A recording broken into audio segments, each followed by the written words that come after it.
रेनू, राहुल, ठीक है, सुजीत, एक बार मुझे फटाफट से बता दीजिए ना। हाँ जी, क्लास लाइव है। अच्छा अच्छा, फिर हम आज की क्लास को शुरू करें। लास्ट टाइम हम एंशिएंट हिस्ट्री को लेकर बात करें तो एंशिएंट हिस्ट्री में हमने 3 पोर्शनों को पढ़ लिया था। वो था हमारे पास पुरापाषाण काल, मध्यपाषाण काल और नवपाषाण काल, है ना। अच्छा, अगर हम इनको लेकर बात करें, इसके बाद हमारे पास एक टॉपिक बचता है जिसका नाम है ताम्र संस्कृति। हालांकि अगर मैं पूरी की पूरी एंशिएंट हिस्ट्री को लेकर बात करूं, सबसे कम क्वेश्चन पूछने की जो पॉसिबिलिटी रहती है वो इसी चैप्टर से रहती है। बहुत कम क्वेश्चन पूछे जाते हैं, फिर भी हम इस वे में तैयार कर रहे हैं चीजों को। अगर क्वेश्चन आए तो आपका छूटे ना। बाकी आपको पता है क्वेश्चन प्रैक्टिस कर रहे हैं जिसमें हम सारी छोटी चीजों को भी कंप्लीट करते हैं, है ना। चलिए ठीक, तो आइए आज की क्लास को शुरू करते हैं। और अब सारी चीजें ओके होंगी। आप डालेंगे ताम्र संस्कृति। कौन सी डालेंगे? ताम्र संस्कृति, ताम्रकालीन संस्कृति। एज भी इसे कहा जाता है। अगर देखिए हम बात करें, देखिए अगर आपके दिमाग में डाउट आ रहा है कि चैलकुलितिक एज में तांबे का यूज होता था, नहीं। जो पहले चीजें चलती आ रही थी उनके साथ साथ तांबे का यूज होना शुरू हुआ। यानी अगर मैं कहूं कि तांबे का यूज कहां से होना शुरू हुआ, तो इस एज से होना शुरू हुआ। इसके अलावा ऐसा नहीं है कि इससे पहले जिन धातुओं का यूज हो रहा था उनका होना बंद हो गया, जी नहीं। इससे पहले मिट्टी के बर्तनों का यूज हो रहा था, उनका यूज होना बंद हो गया, जी नहीं। वो सारी चीजें प्रॉपर तरीके से उसी वे में चल रही थी। बस अंतर ये आया कि इसमें तांबे का यूज होना शुरू हुआ इसी काल से, इसलिए इसे कहा गया चैलकुलितिक एज, है ना। चलिए चलिए, तो आप एक काम लिखेंगे, एक क्वेश्चन मतलब एक चीज लिखेंगे, इसके बारे में आप लिखेंगे इस एज में तांबे का प्रयोग होना शुरू हुआ, इसीलिए युग या फिर संस्कृति, इसमें आप इसके साथ तांबे का यूज होना शुरू हुआ। ऐसा नहीं है कि मिट्टी के जो बर्तन यूज होते थे वो होने बंद हो गए, मृतभांड बंद होने मतलब बनने बंद हो गए। इसके अलावा हम बात करें, इसके अलावा आप या फिर ऐसा कहें हम कि हम मातृ देवी की जो हमें मूर्तियां मिलती थी वो निकलनी बंद हो गई, जी नहीं। वो सारी चीजें थी, साथ साथ तांबे का यूज होना शुरू हुआ, है ना। अगर मैं बात करूं इसके क्षेत्र कौन कौन से थे, तो आप अगर भारत के ताम्रकालीन क्षेत्रों को लेकर बात करें, ये आपको स्टेट जो दिख रहा है इसका नाम है राजस्थान। इसका क्या नाम है? इसका नाम है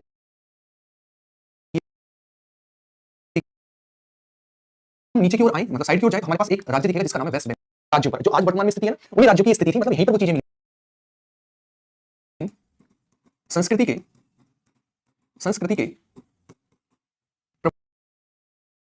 हमारे पास राजस्थान, इसके अलावा मध्य प्रदेश, इसके अलावा हमारे पास महाराष्ट्र वाला क्षेत्र, इसके अलावा वेस्ट बंगाल वाला क्षेत्र, ये हमारे कहां पर थे? ताम्रकालीन संस्कृति के प्रमुख क्षेत्र थे। अच्छा, अगर हम बात करेंगे, आप लिखेंगे एक बार कौन कौन से हैं। सबसे पहले पर आप लिखेंगे राजस्थान, राजस्थान वाला क्षेत्र जो वर्तमान का है। इसके अलावा आप दूसरे पर लिखेंगे एमपी वाला क्षेत्र, एमपी। इसके अलावा थर्ड पर लिखेंगे आप महाराष्ट्र वाला क्षेत्र, महाराष्ट्र। और इसके अलावा आप लिखेंगे फोर्थ पर, वो कौन सा? वो है वेस्ट बंगाल, वेस्ट बंगाल वाला क्षेत्र। ये क्षेत्र जो थे ये ताम्रकालीन संस्कृति के थे। कभी कभी क्वेश्चन ये पूछ लेता है ताम्रकालीन संस्कृति के हमें क्षेत्र तो मिले, लेकिन इनसे क्या क्या चीजें निकली और कौन कौन से इन पर हमें जगह देखने को मिलती है। जैसे हम बात करें, हम अभी आगे सिंधु घाटी सभ्यता यानी इंडस वैली सिविलाइजेशन को लेकर बात करेंगे, तो इंडस वैली सिविलाइजेशन में हम देखते हैं बालाथल है ना। इसके अलावा मिथाथल है, हम देखते हैं राखीगढ़ी है, बनावली है, भराना है ना, मोहनजोदाड़ो है, चकछासी है, बाड़ा है। ये स्थान है, प्रॉपर इन स्थानों को लेकर बात होती है इंडस वैली सिविलाइजेशन में। वैसे ही हम इनको लेकर भी बात कर सकते हैं, इनमें कौन कौन से ऐसे क्षेत्र हैं जो फेमस थे। सबसे पहले एमपी के क्षेत्र को लेकर बात करें तो एमपी के हमें कुछ क्षेत्र देखने को मिलते हैं, जैसे चलिए लिखना भी होगा इनके आगे हमें कुछ, तो थोड़ा हम स्पेस। एक क्षेत्र आता है जिसका नाम है हमारे पास कायथा, कायथा। इसके अलावा एरण, एरण, ठीक। इसके अलावा मालवा, मालवा। और एक आता है नवदा टोली, नवदा टोली। ये क्षेत्र आगे है। अच्छा, मुझे आज के टाइम पे मुझे बताइए, मालवा वाला क्षेत्र किस फसल के उत्पादन के लिए फेमस है? बहुत जल्दी बता दी सारे बच्चे कमेंट करके कि जो मालवा वाला क्षेत्र है वर्तमान में किस कपास मतलब किस फसल के लिए उपयोगी है, कौन सा क्षेत्र यहाँ पर फेमस है, मतलब किसके लिए फेमस है? तो आपका आंसर होगा सर मालवा के क्षेत्र पर काली मिट्टी का विस्तार है। हमने बहुत अच्छे से पढ़ा है ज्योग्राफी में, जहां पर काली मिट्टी होती है उसमें कपास का उत्पादन बहुत ज्यादा होता है। तो हमें यहाँ से इसके साक्ष्य मिले हैं, तो यहाँ से हमें कपास के साक्ष्य मिले हैं, कपास के साक्ष्य मिले हैं। एमपी का क्षेत्र है, तो आप लिखेंगे यहाँ से हमें ताम्रकालीन, ताम्रकालीन सबसे बड़ी ग्रामीण बस्ती मिली है, बड़ी ग्रामीण बस्ती मिली है, बस्ती मिली है। कहां से? वो है नंदा टोली। कौन सा क्षेत्र है? वो है नंदा टोली, ठीक है। कोई दिक्कत है? कोई दिक्कत नहीं है। अगर हम बात करें इसी को लेकर आगे की ओर बढ़ें तो हम यहाँ पर देखेंगे एरन वाला क्षेत्र है, ठीक है, एरन है। इसके अलावा कायथा है, कायथा को लेकर बात करें तांबे के हमें हाथी का कुबड़, सॉरी यहां से हमें मिला है कुबड़ वाला बैल, कुबड़ वाला बैल, बैल। इसके अलावा मातृ देवी, मातृ देवी की प्रतिमा, मातृ देवी। इसके अलावा हमें हाथी के लटकन, हाथी के दांत के लटकन, दांत के लटकन। लटकन का मतलब समझिएगा क्या कहना चाह रहा है। हम अपने कान में जो है मतलब लेडीज जो है अपने कान में पहनती हैं, उन्हें क्या कहते हैं ये मुझे अभी कंफर्म नहीं है, ठीक है। तो उन्हें जो पहनती हैं तो उसमें अलग अलग चीजों का यूज होता है। उसी तरीके से उनमें लटकन मतलब कानों की जो लटकन है उसमें हाथी के दांत का यूज हुआ है, ठीक है। इसके अलावा यहाँ से मातृ देवी की प्रतिमा मिली है पूजा होते हुए। तो मातृ देवी की प्रतिमा जो कि ताम्रपाषाण काल की है वो कहां से मिली है? एमपी में। एमपी में भी कहां से? एरन वाले क्षेत्र से। आपने कई बैल देखे होंगे जिनके ऊपर कुबड़ होता है ना, कई देखेंगे आजकल फिलहाल में कम देखने को मिलते हैं, लेकिन आपने पहले बहुत देखेंगे बहुत ऊंचे ऊंचे और कुबड़ वाले बैल होते थे। तो आखिरकार क्यों मतलब उसके साक्ष्य में कहां से मिलते हैं? कुबड़ वाले बैल के, वो है एरन वाला क्षेत्र, है ना। इसके अलावा कायथा जो है यहाँ से हमें तांबे के 29 कंगन मिले हैं। तो ये एमपी का जो क्षेत्र है एमपी का, तो यहाँ से एमपी के क्षेत्र को मैं एक बार रिवाइज कराता हूँ। यहाँ से हमें एरन मिला है, मतलब एरन वाला क्षेत्र है, कायथा 29 कंगन मिले हैं। कोई दिक्कत है? एमपी का, ठीक है ना। एमपी के क्षेत्र है कौन कौन से हैं? अहाड़ है, गिलुंद है, बालाथल, गणेश्वर। अहाड़ लिख लेते हैं हम, बालाथल, बालाथल हमारे पास गणेश्वर स्थल है। बालाथल, अहाड़, गिलुंद और गणेश्वर है। ये हमारे पास किस काल के हैं? ताम्रकालीन काल के हैं। अगर हम बात करें यहाँ से हमें क्या क्या मिला है, तो जो अहाड़ वाला क्षेत्र है यहाँ से हमें कपड़े पर छपाई के साक्ष्य, इसके अलावा पत्थर के घर मिले हैं। कपड़े पर छपाई आज के समय पर जैसे मैं बात करूँ, ये क्या है? एक तरीके से कपड़े पर छपाई तो है, कपड़े पर छापी तो है, तो उसी तरीके से कपड़े पर छपाई साथ ही साथ पत्थर के घर कहां से मिले हैं? वो है अहाड़ वाला क्षेत्र। आपको दिखेगा यहाँ पर गिलुंद, गिलुंद से अग्निकुंड के साक्ष्य मिले हैं। अग्निकुंड यानी जैसे हम हवन करते हैं अग्निकुंड का यूज करते हैं, उसी के साक्ष्य में कहां से मिले हैं? वो है हमारे पास गिलुंद। अगर बालाथल को लेकर बात करें तो ये राजस्थान का फेमस क्षेत्र था ताम्रपाषाण कालीन, आपको याद रखना है। गणेश्वर को लेकर बात करें तो गणेश्वर वाले क्षेत्र से हमें तीर की नोक, आप देखेंगे तीर है, मान लीजिए मैंने तीर माना, तो मैं अगर इसका आगे वाला पोर्शन निकाल दूं, हर तीर में पीछे लकड़ी होगी या फिर कोई भी धातु हो, पीछे लकड़ी है, आगे नोक होती है नुकीली, उस नोक के साक्ष्य मिले हैं। इसके अलावा हमें यहाँ से कंगन मिले हैं, कहां से? वो है हमारे पास गणेश्वर वाला क्षेत्र। तो एक बार इसके बारे में लिखेंगे आप। ये हमारे पास अहाड़, यहाँ से हमें कपड़े पर छपाई, कपड़े पर छपाई, इसके अलावा पत्थर के घर, पत्थर के घर मिले हैं। कहां से? ये है अहाड़ वाला क्षेत्र। बालाथल जो है ये फेमस क्षेत्र है गिलुंद, गिलुंद से अग्निकुंड के साक्ष्य, अग्निकुंड के साक्ष्य मिले हैं गिलुंद वाले क्षेत्र से। ठीक है, अच्छा गणेश्वर वाला जो क्षेत्र है आपको याद रखना है, यहाँ से हमें क्या मिला है, गणेश्वर वाले क्षेत्र से हमें मिले हैं, एक तो हमें मिला है यहाँ से गणेश्वर वाले क्षेत्र से हमें तीर की नोक और कंगन के साक्ष्य मिले हैं। कंगन के साक्ष्य कहां से मिले हैं, ये वाला क्षेत्र जो है ये है गणेश्वर। ठीक है, चलिए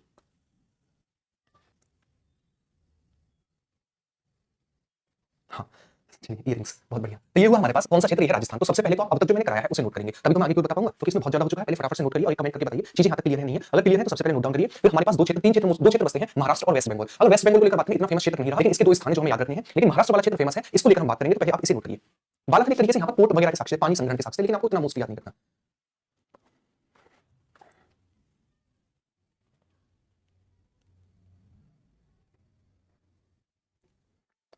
हो गया नोट, है ना।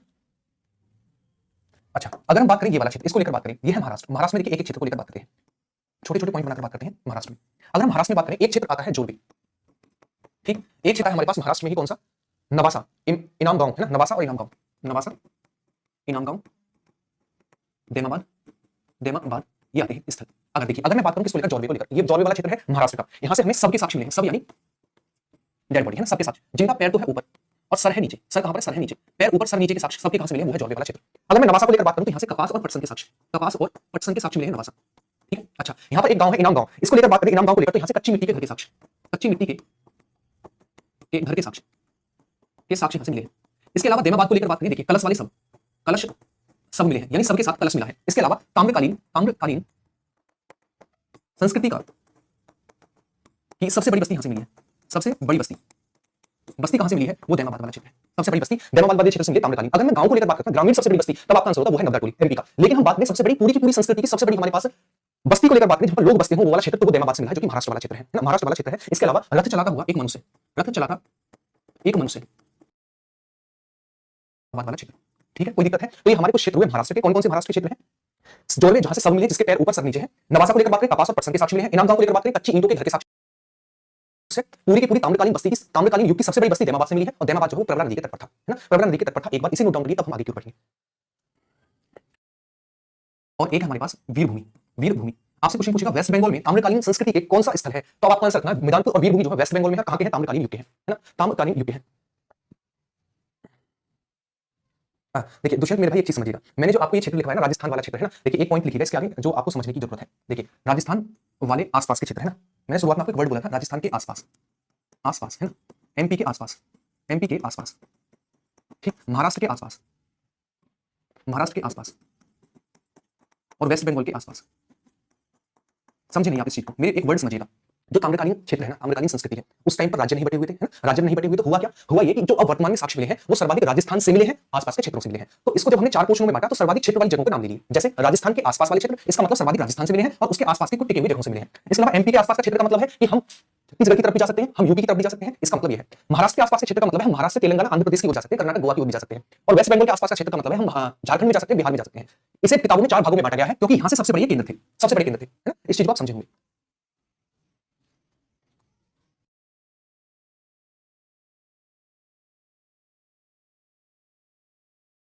ताम्रकालीन संस्कृति के किस क्षेत्र से मिले हैं, चार भागों में हमने बांटा, तो आप ये राजस्थान वाले क्षेत्र से मिले हैं, क्योंकि राजस्थान में बांटा गया, जैसे उत्तरी होता है, पूर्वी होता है, ईस्टर्न होता है, वेस्टर्न होता है, ऐसे होते हैं ना। तो उसी तरीके से हम ये थोड़ी ना कहेंगे पूर्वी एक ही कोई राज्य होगा, कोई जगह होगी, पूरा मतलब पूर्व का पूरा भाग, है ना। उसी तरीके से राजस्थान के आसपास वाले क्षेत्र आपसे पूछेगा कौन से क्षेत्र से मिले हैं, ऑप्शन होंगे आपके पास राजस्थान, मध्य प्रदेश वाला क्षेत्र, महाराष्ट्र वाला क्षेत्र, या फिर वेस्ट बंगाल वाला क्षेत्र, क्योंकि इन्हीं चार क्षेत्रों में बांटा गया है। तब आपका आंसर होगा राजस्थान वाला क्षेत्र है, या फिर एमपी वाला क्षेत्र है, या फिर महाराष्ट्र वाला क्षेत्र है, या फिर वेस्ट बंगाल वाला क्षेत्र है। ठीक है, समझे आप इस चीज को, है ना, पर्टिकुलर जगहों को लेकर नहीं, हम इन हिस्सों में जो बटे हुए भाग हैं उनको लेकर बात करें। ठीक है, तो ये ताम्रकालीन जो संस्कृति है उसके सारे के सारे साक्ष्य उनके स्थान हुए। क्लियर है, अगर क्लियर में साइड हो रहा हूं, पहले आप नोट डाउन करिए, अगर किसी का नहीं हुआ है, अगर हो गया है अब हम आगे की ओर बढ़ेंगे अपने नेक्स्ट चैप्टर की ओर। ये पूरा का पूरा हमारा कौन सा भाग हुआ, ये था हमारे पास प्राग ऐतिहासिक काल, प्री हिस्ट्री। अब आप डालेंगे वो है हमारे पास semi historic period. Semi historic period मतलब ऐसा समय काल जिसमें हमें लिखित साक्ष्य मिले लेकिन हम उसे पढ़ नहीं पाए, वो कहलाता है सेमी हिस्टोरिक पीरियड। ठीक, सेमी हिस्टोरिक पीरियड कहलाता है। ठीक, तो आपको एक चीज याद रखनी है, एक हेडिंग डालेंगे, सेमी हिस्टोरिक पीरियड क्या था, आग ऐतिहासिक काल, सेमी हिस्टोरिक पीरियड, ये आग ऐतिहासिक काल। अगर हम इसको लेकर बात करें तो आपको एक चीज याद रखनी है, ऐसा समय काल, ऐसा समय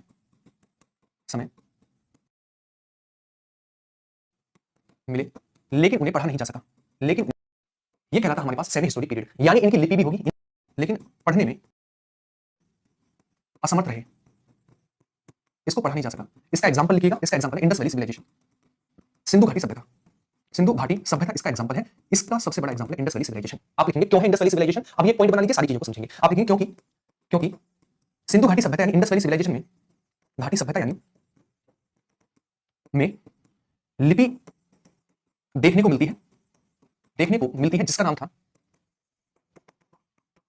जिसका नाम गोमूत्रिका, गोमूत्रिका, हलावर्त, हलावर्त, वेस्तोफ्रेदम, वेस्तोफ्रेदम आदि थी, ठीक थी। लेकिन इन्हें पढ़ा नहीं जा सका, पढ़ा नहीं जा सका। इसीलिए किस काल में रखा गया है, सेमी हिस्टोरिक पीरियड में रखा गया है, ठीक है, सेमी हिस्टोरिक पीरियड में रखा गया है, ठीक है, सिंपल सी बात है, हाँ या ना, ठीक है, यहां तक की चीजें क्लियर है। अब हेडिंग करेंगे आप इंडस वैली सिविलाइजेशन। अच्छा, इंडस वैली सिविलाइजेशन को क्यों पढ़ रहे हैं, क्योंकि हमने प्री हिस्टोरिक पीरियड को पढ़ा, जिसमें हमने ताम्रकाल, पुरापाषाण काल, मध्यपाषाण काल और नवपाषाण काल को पढ़ा। अब हम जब आगे की ओर बढ़े तो हमारे पास आता सेमी हिस्टोरिक पीरियड, और जिसमें हम इंडस वैली सिविलाइजेशन को पढ़ेंगे, क्योंकि उसका ही एग्जांपल है इंडस वैली सिविलाइजेशन यानी सिंधु घाटी की सभ्यता, ठीक है। चलिए अब हेडिंग आप डालेंगे इंडस वैली सिविलाइजेशन यानी सिंधु घाटी की सभ्यता, सिंधु घाटी की सभ्यता आपने हेडिंग डाली होगी। और अब हम आगे की ओर बढ़ते हैं। देखिए, सिंधु घाटी की सभ्यता का नामकरण देखने को मिलता है, एक देखने को मिलता है सिंधु सभ्यता, सिंधु घाटी की सभ्यता और हड़प्पा सभ्यता, तीन नाम है, ठीक है, तीन नाम है। तो एक बात देखिएगा, सिंधु घाटी सभ्यता के तीन नाम,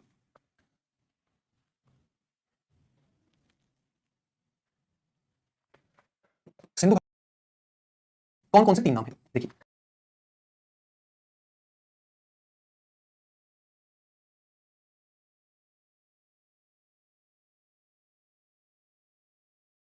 सिंधु नदी के आसपास का क्षेत्र, ठीक है। अच्छा नोट, अच्छा मैं आपको ये बता रहा हूं कि इसके तीन नाम है, सिंधु सभ्यता, सिंधु घाटी की सभ्यता और हड़प्पा सभ्यता। सिंधु सभ्यता नाम इसलिए पड़ा क्योंकि ये लोग सबसे पहले, इन लोगों का विकास जो हुआ वो कहां पर हुआ, सिंधु नदी पर हुआ, इसलिए इसे कहा गया सिंधु सभ्यता। उसके बाद सिंधु घाटी की सभ्यता, जब एक बात बताइए, इनके लोगों का विकास होगा, ये व्यापार करेंगे, है ना, ये खाद्यान्न का उत्पादन करेंगे, उसे विदेशों में बेचेंगे, इनकी जनसंख्या बढ़ेगी तो इनके क्षेत्र का भी तो विस्तार होना शुरू होगा, है ना, आपके बिल्कुल होगा। तो जैसे जैसे इनका क्षेत्र का विस्तार होगा तो डायरेक्टली यमुना गंगा पर और ब्रह्मपुत्र पर तो पहुंचेंगे नहीं, पहुंचेंगे कहां पर, सिंधु के नीचे झेलम, चिनाब, रावी, व्यास और सतलज, यानी सिंधु और उसकी सहायक नदियों के आसपास इनका विकास होना शुरू हुआ, इसीलिए इसे कहा गया इंडस मतलब सिंधु घाटी की सभ्यता, क्योंकि इनका विकास सिंधु और उसकी नदियों के आसपास में होना शुरू हुआ। उसके बाद एक वर्ड आता है हड़प्पा सभ्यता। हड़प्पा सभ्यता नाम इसलिए पड़ा क्योंकि सबसे पहले उत्खनन स्थल जो था, जो सबसे पहले इस सभ्यता का स्थल खोदा गया, जो सबसे पहले सामने निकल कर आया वो था हड़प्पा, इसीलिए इसको कहा गया हड़प्पा सभ्यता। अधिकतर नाम जो है हमारे वो स्थलों के नाम पर रख दिए जाते हैं। रीजन क्या है, नदियां अपना रास्ता बदल देती हैं, जैसे आज के समय पर हमें सरस्वती नदी नहीं देखने को मिलती है, कभी एक सभ्यता थी सरस्वती सभ्यता जो इसी के अंतर्गत आती है। अगर आज हम किसी को बताने लगे यहाँ पर सरस्वती सभ्यता का विकास था तो वो प्रमाण मांगेगा, हम क्या प्रमाण देंगे, यहाँ पर कैसे थी सरस्वती सभ्यता, नदी तो है नहीं, तो नदियां अपना जगह बदल देती हैं या फिर बहना बंद कर देती हैं, इसलिए अधिकतर जो नाम रखे जाते हैं वो उत्खनित स्थलों के नाम पर रखे जाते हैं, क्योंकि एक बार स्थल खत्म होगा तो पृथ्वी खत्म हो जाएगी, है ना, जब तक स्थल है तब तक हमारी पढ़ाई चल रही है, इसीलिए इसे कहा गया हड़प्पा सभ्यता, है ना, हड़प्पा सभ्यता कहा गया। तो एक बार आप एक बार इन सारी चीजों को नोट डाउन करेंगे मेरे साथ। सिंधु सभ्यता क्या हो गया, सबसे पहले इन सभ्यता के लोगों का विकास, इन सभ्यता के लोगों का विकास सिंधु नदी के आसपास हुआ, सिंधु नदी के आसपास हुआ हुआ आस हुआ हुआ इसीलिए इसे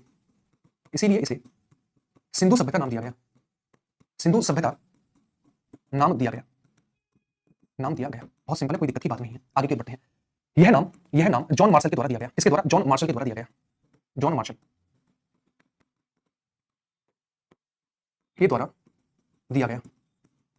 उसके बाद हमारे पास सेकंड पर आता है सिंधु घाटी की सभ्यता, सिंधु घाटी की सभ्यता। आप लिखेंगे इन लोगों का विकास सिंधु और उसकी सहायक नदियों के आसपास होने लगा, इन सभ्यता के लोगों का विकास, लोगों का विकास सिंधु और वे उसकी सहायक नदियों के आसपास होना शुरू हुआ, इसीलिए इसे सिंधु घाटी की सभ्यता कहा गया, सिंधु घाटी की सभ्यता कहा गया। कोई दिक्कत है, कोई दिक्कत नहीं है। इसके अलावा यह नाम एम रफीक के द्वारा दिया गया,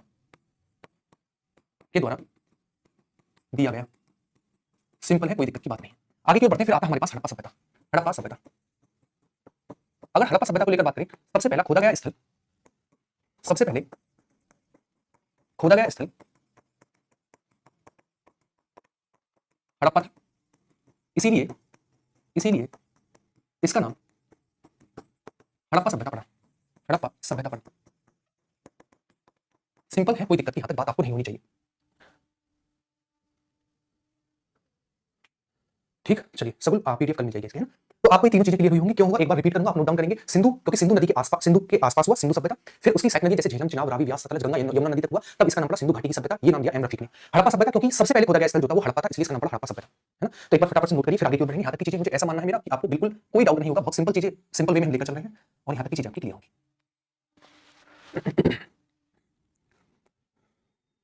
हाँ सरोज मेरे भैया पूछो, क्या दिक्कत है, एक बार पूछेंगे फटाफट, है ना। बहुत बढ़िया, आगे की ओर बढ़े। उसके बाद हम आगे की ओर जैसे बढ़े, हमारे पास फिर आता है कि आखिरकार हड़प्पा सभ्यता या फिर सिंधु सभ्यता, फिर सिंधु घाटी की सभ्यता का विस्तार कहां से कहां तक था, किन किन देशों में विस्तार था। तो इसका विस्तार अफगानिस्तान, पाकिस्तान, भारत, तीन देशों में इसका विस्तार देखने को मिलता है। अफगानिस्तान, पाकिस्तान और भारत। सबसे ज्यादा विस्तार इसका भारत में था, दूसरे पर पाकिस्तान में था और सबसे कम अफगानिस्तान में था। अफगानिस्तान से केवल दो स्थल मिले हैं, मुंडीगांव और सुरतुई। मुंडीगांव और सुरतुई दो ही नाम हमें मिले हैं, ठीक है। चलिए, हाँ हड़प्पा को खोदना मतलब खुदाई करना, बुलडोजर बाबा। ठीक, तो आप एक बार एक पॉइंट देखेंगे, मैं आपको समझाने का एक चीज प्रयास करूंगा, आप चीजों को समझेंगे। देखिए इसका विस्तार कहां कहां पर था। तो एक तो इसका विस्तार था, देखिए भारत में कहां तक इसका विस्तार था, मैं थोड़ा सा हाईलाइट करके चलूंगा, इन चीजों को आप समझते हुए चलेंगे मेरे साथ। इसका विस्तार अफगानिस्तान में भी था। अफगानिस्तान में इसका विस्तार था, ये वाला चित्र अफगानिस्तान का, यहाँ पर अफगानिस्तान में इसका विस्तार था। इसके अलावा पाकिस्तान में इसका विस्तार था और अपने इंडिया में तो था ही था, है ना। चलिए तो एक पॉइंट बनाकर लिखेंगे, सिंधु घाटी सभ्यता का विस्तार, यहाँ पर लिख लीजिए, सिंधु घाटी सभ्यता का विस्तार, घाटी सभ्यता का विस्तार, तीन देशों में था, तीन देशों में था। कौन कौन से तीन देश थे, चीजों को समझिएगा। पहले पर था हमारे पास कौन सा, वो था हमारे पास भारत, दूसरे पर था पाकिस्तान, पाकिस्तान जो था वो दूसरे पर था, और तीसरे पर था अफगानिस्तान, अफगानिस्तान। इस प्रकार इसका विस्तार हमारे पास तीन देशों में था। ठीक, चलिए अगर हम बात करें सबसे ज्यादा स्थल, स्थलों को लेकर बात करें, यानी खुदाई में स्थल जो मिले हैं, सबसे ज्यादा स्थलों को लेकर पॉइंट बनाएंगे। सबसे ज्यादा स्थल, सबसे ज्यादा स्थल, सबसे ज्यादा स्थलों को लेकर बात करें, पहले पर आता है अपना इंडिया, दूसरे पर आता है हमारे पास पाकिस्तान और तीसरे पर आता है अफगानिस्तान। अफगानिस्तान, इन तीन देशों से इस क्रम में मिले हैं। सबसे ज्यादा इंडिया, उससे कम पाकिस्तान और सबसे कम अफगानिस्तान। एक पॉइंट बनाकर लिखेंगे, अफगानिस्तान से केवल दो स्थल मिले हैं, मुंडीगांव और शुतुई। लिखेंगे अफगानिस्तान से केवल केवल दो स्थल, और कौन कौन से स्थल हैं, मुंडीगांव और शुतुई। वे शुतुई मिले हैं। सिंपल है, यहां तक आपको कोई दिक्कत नहीं होनी चाहिए। सिंपल, कोई दिक्कत है। हाँ पहले भारत का ही हिस्सा था, लेकिन अब तो भारत के परिप्रेक्ष्य में पढ़ रहे हैं चीजों को, है ना। ऐसे तो मैं आपको राज्यों को जो पढ़ा रहा हूँ, हिस्ट्री में उस समय तो कोई ऐसा राज्य नहीं था, इसका मतलब मैं हर चीज में भारत ही लिखवा दूं, है ना। ये सबसे सिंपल है ना, कि मुझे बताइए नदी कहां पर बहती थी, भारत में। गंगा किस राज्य में बहती है, भारत में। यमुना कहां पर बहती है, भारत में। प्रवरा कहां पर बहती है, भारत में। सिंधु कहां पर बहती है, भारत में। सब भारत लिख दो, क्योंकि उस समय पर राज्य नहीं थे जब नदियों ने बहना शुरू किया। तो भैया जब पाकिस्तान भारत का हिस्सा था, हम अब इंडिया के परिप्रेक्ष्य में चीजों को पढ़ रहे हैं, आपको पाकिस्तान का पेपर देना है, इंडिया का देना है, तो हमें इंडिया के परिप्रेक्ष्य में चीजों को समझना होगा। कभी कभी पूछता है इनके स्थलों को लेकर, कैसे कैसे। आपको यहाँ पर एक स्टेट दिखेगा, ये वाला, अगर मैं थोड़ा सा हाईलाइट करके दिखाऊं आपको, ये दिखेगा यूपी, ये रहा, ठीक। अच्छा, यहाँ पर आपको दिखेगा ये वाला महाराष्ट्र, ठीक। ये आपको दिखेगा यहाँ पर गुजरात। चीजों को समझिएगा, जो मैं भी आपको चीजें लिखाऊंगा। ये है पाकिस्तान, और पाकिस्तान में ये क्षेत्र, कोई ये क्षेत्र ये वाला, ठीक। ये हमारे पास जम्मू कश्मीर, ठीक है। ये हुए क्षेत्र हमारे पास, कोई दिक्कत नहीं। चलिए भाई, आइए इस चीजों को समझते हैं। अगर हम बात करें, यहाँ पर एक क्षेत्र था जिसका नाम था सुतकांगीडोर, ठीक। कहां पर था, बलूचिस्तान वाला क्षेत्र। और बलूचिस्तान कहां पर, पाकिस्तान में, पाक वाला क्षेत्र था बलूचिस्तान, ठीक है। अच्छा, यहाँ पर है जम्मू कश्मीर। यहाँ पर एक क्षेत्र था मांदा क्षेत्र था, मांदा जम्मू कश्मीर में, कश्मीर का क्षेत्र था मांदा। यहाँ पर पड़ता है मेरठ में एक क्षेत्र पड़ता है जिसका नाम है आलमगीरपुर, ठीक। यहाँ पर ये है हमारे पास महाराष्ट्र, और यहाँ पर एक क्षेत्र पड़ता है जिसका नाम है दैमाबाद। ये है हमारे पास, ये कहां पर, महाराष्ट्र। यहाँ पर पड़ता है नागेश्वर, ये है नागेश्वर। ये कहां पर, ये है गुजरात में है नागेश्वर। अब चीजों को समझिएगा, जो मैं आपको समझाने का प्रयास कर रहा हूं, है ना, समझाने का प्रयास कर रहा हूं, वो चीजों को समझिएगा। देखिए सबसे पहला, पूरी की पूरी इंडस वैली सिविलाइजेशन का सबसे नदर्न पॉइंट कौन सा था, तब आपका आंसर होगा मांदा, जम्मू कश्मीर में। किस रिवर पर, होती चिनाब रिवर, अभी रिवर लिखेंगे। सबसे ऊंचा था मांदा, नॉर्थ वाला, और ये कहां पर था, जम्मू कश्मीर। सबसे ईस्टर्न ये कौन सा होगा, ये वाला। देखिए ये हमारे पास वेस्टर्न वाला पोर्शन होगा, और ये हमारे पास ईस्टर्न वाला पोर्शन होगा। ये हमारे पास नदर्न पोर्शन होगा, और ये हमारे पास सदर्न यानी साउथ वाला पोर्शन होगा। तो सबसे वेस्टर्न पॉइंट कौन सा था, तो वो था पूरी की पूरी इंडस वैली सिविलाइजेशन का, वो था सुतकांगीडोर, जो कि दास रिवर पर था, बलूचिस्तान पाकिस्तान में। सबसे सदर्न पॉइंट कौन सा था, वो था हमारे पास दैमाबाद, प्रवरा नदी पर, महाराष्ट्र राज्य में। अगर हम बात करें, देखिए सुतकांगीडोर कहां पर है, मुझे एक बात बताइए, तीनों के तीनों स्थल, ईस्टर्न आलमगीरपुर यूपी में है, मांदा जो है चिनाब नदी पर जम्मू कश्मीर में है, और दैमाबाद जो है महाराष्ट्र में है, किस रिवर पर, प्रवरा रिवर पर है। तो ये तीनों के तीनों स्थल तो सदर्न, ईस्टर्न और नदर्न, ये तीनों के तीनों पॉइंट इंडिया में है। लेकिन एक बाहर चला गया जिसका नाम है सुतकांगीडोर। तो कभी कभी ये पूछ लेता है कि भारत में सबसे वेस्टर्न पॉइंट कौन सा था पूरी की पूरी इंडस वैली सिविलाइजेशन का, क्योंकि बाकी तीनों पॉइंट तो है, तो आपका आंसर वो था नागेश्वर, जो कि हमारा गुजरात में था, ठीक। तो इनके नदियों के नाम लिखेंगे, नदियों के नाम आप लिखते हुए चलेंगे। ये था चिनाब नदी पर, चिनाब रिवर पर था मांदा, जबकि सबसे नॉर्थ वाला था जम्मू कश्मीर में। सुतकांगीडोर जो कि बलूचिस्तान में था, ये था दाश्त रिवर पर, दाश्त नदी पर था, ठीक। दैमाबाद ये था प्रवरा रिवर पर, प्रवरा नदी पर था दैमाबाद, ठीक। आलमगीरपुर जो था वो था यूपी में, आलमगीरपुर, और ये किस नदी पर था, ये थी हिंडन रिवर, हिंडन नदी पर था हमारे पास आलमगीरपुर। सबसे ईस्टर्न पॉइंट था। समझ में आया। तो आप एक पॉइंट बनाकर इन चीजों को लिखेंगे भी, तो मैंने जो आपको समझाया, मैं एक बार आपको समझाऊंगा, चीजों को दिमाग में बैठेंगे। इंडस वैली सिविलाइजेशन का सबसे नदर्न पॉइंट मांदा था, जो कि चिनाब नदी पर जम्मू कश्मीर में था। सबसे ईस्टर्न पॉइंट आलमगीरपुर यूपी के मेरठ जिले में था और हिंडन रिवर पर था। सबसे सदर्न पॉइंट था दैमाबाद महाराष्ट्र में, और ये प्रवरा नदी पर था। सबसे वेस्टर्न पॉइंट भारत में सिंधु घाटी सभ्यता का वो नागेश्वर था, जो गुजरात में था। और सबसे वेस्टर्न पॉइंट पूरी की पूरी इंडस वैली सिविलाइजेशन का वो था सुतकांगीडोर, बलूचिस्तान पाकिस्तान में दास के रिवर पर। इसे एक बार नोट डाउन करिए तब आगे की ओर बढ़ें।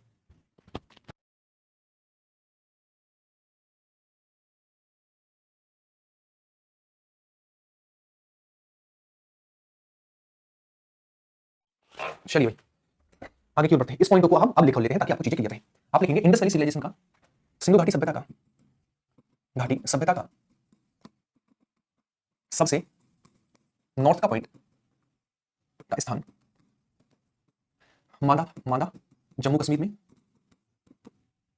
चिनाब रिवर पर, चिनाब नदी पर, नदी पर सबसे पूर्वी आलमगीरपुर, आलमगीरपुर,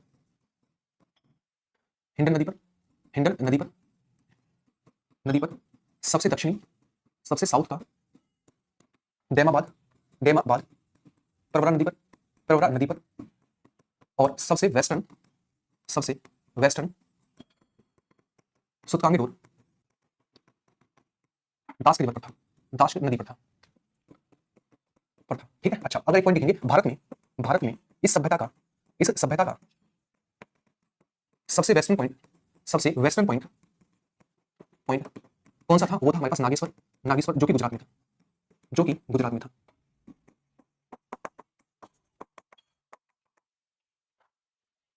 ठीक, कोई दिक्कत है? कोई दिक्कत नहीं होनी चाहिए यहाँ तक।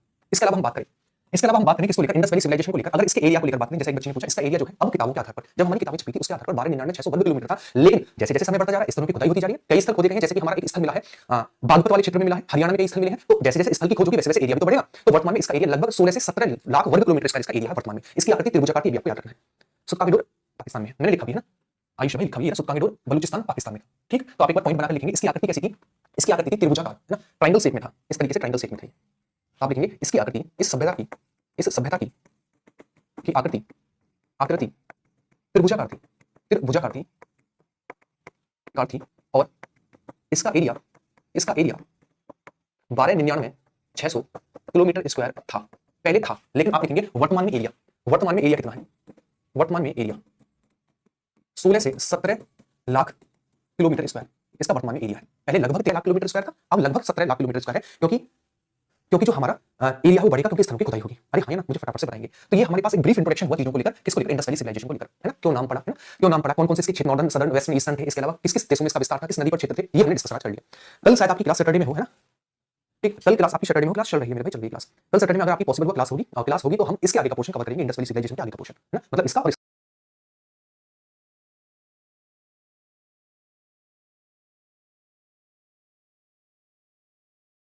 आगे का पोर्शन। तो मुझे एक बार फटाफट से कमेंट करके बता दीजिए आपको चीजें जो है वो क्लियर है ना। मैप तो बनाते हो वैसे नोट कर लो ना, क्रॉस करके नोट कर लो ना, क्रॉस करके नॉर्थ साउथ ईस्ट और वेस्ट, इतना टाइम मत करो, है ना। अच्छा, इसकी पीएनजी नोट्स में ही मिलेगी, है ना, नोट्स में इसकी पीएनजी मिलेगी। तो एक बार मुझे फटाफट से कमेंट करके बताइए सारी चीजें आपको क्लियर है, आपको कैसी लगी चीजें, समझ में आई या नहीं, एक बार थम्स अप करेंगे, फिर हम आज की क्लास रोकेंगे। अगर आप कल क्लास होगी ना तो 8 से 10 होगी, 8